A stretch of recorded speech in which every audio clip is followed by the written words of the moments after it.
Hello दोस्तों, welcome to my YouTube channel and in this video we are going to discuss about commodity market. अब देखिए, इस video में हम बात करेंगे कि कमोडिटी मार्केट होती क्या है, ये कैसे काम करती है, आप इसमें पार्टिसिपेट कैसे कर सकते हो और आप इससे बेनिफिट कैसे पा सकते हो। तो आइए चालू करते हैं। तो जैसे स्टॉक मार्केट में जो स्टॉक्स होते हैं वो फाइनेंशियल एसेट्स है। ये जो कमोडिटी होती है, कमोडिटीज, ये होती है फिजिकल एसेट्स। यानी फिजिकल एसेट वो एसेट है जिसको आप छू सकते हो, महसूस कर सकते हो। जैसे कि कोई भी फिजिकल एसेट, जैसे कि बेस मेटल हो गए, प्रेशियस मेटल्स हो गए, एग्रो कमोडिटीज हो गई, इसको आप क्या कर सकते हो, छू सकते हो, महसूस कर सकते हो, फिजिकली आप उसको फील कर सकते हो। स्टॉक्स को थोड़ी ना आप फिजिकली फील कर सकते हो, वो तो एक कंपनी का होता है, जो शेयर्स होते हैं जिसको कंपनी इशू करती है।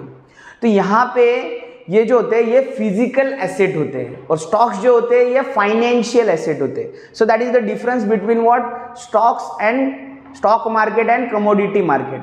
तो जो फिजिकल एसेट्स का मार्केट है उसको बोलते हैं कमोडिटी मार्केट। ठीक है, अभी आप सबके मन में यानी आप ये जो होता है कमोडिटी मार्केट, इसमें क्या होता है, जैसे स्टॉक मार्केट में स्टॉक्स होते हैं। कंपनी क्या करती है, कंपनी होती है, उसको वो क्या करती है, अपने कुछ शेयर्स इशू करती है। तो यहाँ पे कमोडिटी थोड़ी ना कुछ इशू करेगी। यहाँ पे कमोडिटी क्या होते हैं, कमोडिटी के क्या होते हैं, कमोडिटी के फ्यूचर्स होते हैं। अभी आपके मन में सवाल आ रहा होगा कि भाई ये कमोडिटी के फ्यूचर्स की क्या जरूरत है, ये फ्यूचर क्यों बनाए हैं, क्या जरूरत है इसकी। तो इसकी जरूरत ये है, ये एक्चुअली हेजिंग पर्पज से बनाया है। सपोज एक व्यापारी है, एक मैं एग्जांपल से आपको ये एक्सप्लेन करता हूँ कि वो हेजिंग पर्पज से क्यों है।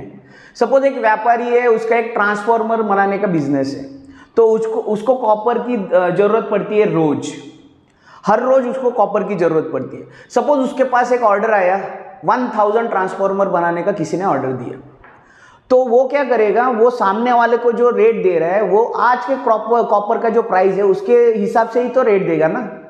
तो उसने दे भी दिया, उसके बाद वो ऑर्डर कंप्लीट करने तक उसको 6 मंथ है, 6 मंथ में वो ऑर्डर कंप्लीट होने वाली है।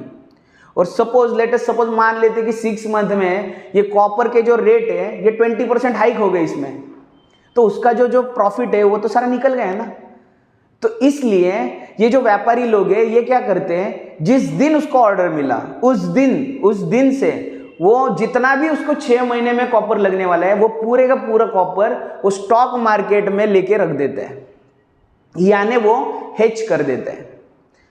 तो इसकी वजह से क्या होगा, जैसे जैसे उसका सप्लाई होगा वैसे वैसे वो position from the stock market, copper की जो पोजीशन है उसकी स्टॉक मार्केट से वो काटता जाएगा। तो इस केस में उसका नुकसान नहीं होगा, उसका जो नुकसान हो रहा था पहले कॉपर की प्राइस बढ़ने की वजह से वो नुकसान नहीं होगा, वो नुकसान उसका हट जाएगा। अभी लोग क्या है, ये हेजिंग पर्पज से बनाए हैं कमोडिटी मार्केट, लेकिन लोग उसमें ट्रेडिंग भी कर लेते हैं। यानी उसने कॉपर ले लिया, उसको कुछ अच्छी प्राइस मिल गई, अच्छा भाव दिखा तो उसने बेच दिया। फिर ये कमोडिटी जैसे स्टॉक्स भी लेके रखने के लिए होते हैं, लेकिन ट्रेडिंग तो वहां पे भी होती है ना। तो ऐसी ही बात है, ट्रेडिंग यहाँ पे कर लेते हैं, बनाया गया हेजिंग पर्पज लेकिन करते हैं ट्रेडिंग।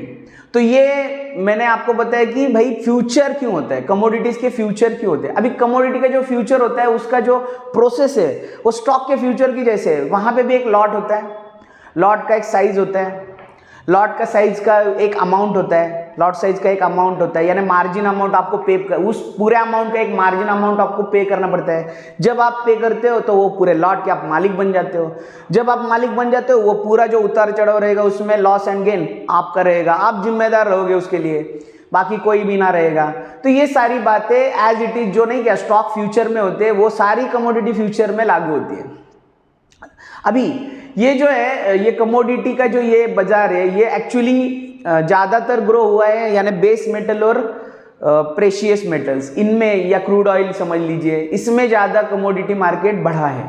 बाकी ये जो एग्रो कमोडिटीज़ है ये एरिया ठीक ठाक, यानी उसमें ग्रोथ नहीं आई है, क्योंकि जो फॉरेन इन्वेस्टर्स है उनको उसमें इन्वेस्ट करने का ये नहीं है, यानी उनको अथॉरिटी नहीं है कि वो एग्रो कमोडिटीज़ में इन्वेस्ट करें। जैसे कि जो हो गए हल्दी, जवार, बाजरा, चना, ये जो है एग्रो कमोडिटीज, ये एरिया अंडर डेवलप्ड है। इसमें क्या होता है, जो लोकल लोग रहते हैं, जो नहीं क्या जमींदार टाइप के लोग रहते हैं, उनका ज़्यादा चलता है, उसमें उनकी मोनोपोली रहती है, वो क्या करते हैं, डोमिनेट करते हैं, पहली बात। दूसरी बात, गवर्नमेंट का इंटरफियरेंस होता है। अगर गवर्नमेंट को लग रहा है कि भाई ये जो एग्रो कमोडिटी इसके प्राइस बहुत हाई जा रहे हैं, तो वो उसके ट्रेडिंग के ऊपर रोक लगा देते हैं। तो गवर्नमेंट का इंटरफियरेंस है, इनकी मोनोपोली है, ये दोनों जो फैक्टर है उसकी वजह से वहाँ पे ट्रेडिंग करना बहुत ही रिस्की हो जाए, क्योंकि बहुत सारे चेंजेस हो जाते हैं, एब्रप्ट चेंजेस हो जाते हैं, वोलेटिलिटी बहुत ज़्यादा होती है, और ये वोलेटिलिटी सहन यानी उसमें रिस्क बहुत बढ़ जाता है। तो उससे बढ़िया जो बाकी के जो प्रेशियस मेटल्स है, नहीं क्या, गोल्ड हो गया, सिल्वर हो गया, उसके बाद निकेल हो गया, एल्यूमिनियम हो गया, कॉपर हो गया, इनमें ज़्यादातर जिस बंदे को समझ है, क्योंकि ये जो precious metal and base metals है ये इंटरनेशनली ट्रेड होते हैं, और इंटरनेशनली ट्रेड होने की वजह से उसके ऊपर नहीं क्या, उनमें मैनिपुलेशन, स्पेक्यूलेशन की चांसेस कम हो जाते हैं। तो उसमें जरा समझदारी से बंदे ने काम किया तो उसमें प्रॉफिट भी आ सकता है। तो इस एपिसोड में हमने बात की भाई कमोडिटी मार्केट क्या होती है, कमोडिटी मार्केट कैसे काम करती है, आपको किस मार्केट में काम करना है। ये जो कमोडिटी मार्केट है इसको बोलते हैं, ये पूरे का पूरा काम अभी MCX में होता है, मल्टी कमोडिटी एक्सचेंज। तो यहाँ पे और 2-3 एक्सचेंज है जहाँ पे कमोडिटी का काम होता है, लेकिन ज़्यादातर काम MCX में होता है।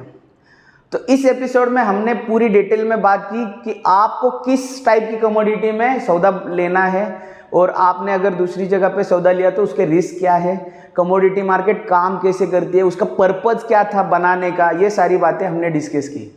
नेक्स्ट वीडियो में अभी तक सोचा नहीं हूँ, अभी अपना जो बेसिक है स्टॉक मार्केट का, जिससे भी रिलेटेड मैं एक नेक्स्ट वीडियो में स्टॉक्स के ऊपर बनाने वाला हूँ कि भाई पेनी स्टॉक्स कौन कौन से जिसको आप बाय कर सकते हो, आपका फेवरेट वीडियो, नेक्स्ट वीडियो। तो बने रहिए मेरे साथ और सब्सक्राइब करिए प्लीज़ मेरे चैनल को, और चैनल की ग्रोथ आपके हाथ में है। आप मेरे को अगर यानी मेरे चैनल सब्सक्राइब करोगे तो आपको रेगुलर वीडियो आते रहेंगे। Thank you very much.